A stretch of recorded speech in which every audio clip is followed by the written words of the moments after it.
Hey, welcome to Brighter Rays. This week we are looking at a study called Teaching the Women from Titus 2, 3 through 5.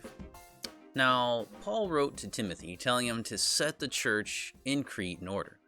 The work of evangelization had been started and people were coming to Christ. The assemblies of Christians in each town needed leadership.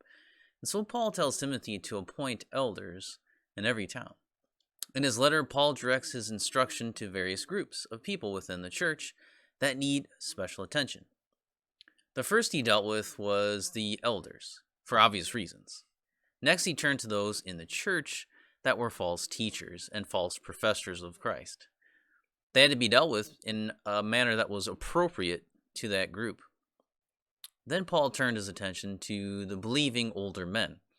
They were to be sober-minded, dignified, self-controlled, sound in the faith, in love, and steadfastness. Paul moves from the older men now to the older women. Most of us have probably heard the phrase, a Titus 2 woman.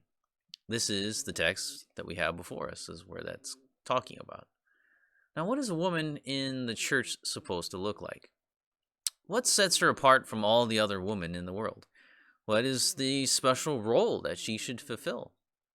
Well, the idea of a biblical womanhood has always been under attack. It started in the Garden of Eden, and it continues on today. In Paul's day, he saw that women were targeted by those deceivers that were seeking to destroy the church. We need to be awake to this truth and not pretend that it's not happening today. With this in mind, we turn to the text, and we need to glean from it as much as we can. Now, for our study, I've separated this into two really natural divisions for us. The first is verse 3, where Paul talks about the older women of the church. And then verses 4 through 5, Paul tells the older women what they ought to be teaching the younger women, and in turn, he's addressing what the younger women ought to be. And if the younger women are to be that way, so should the older women.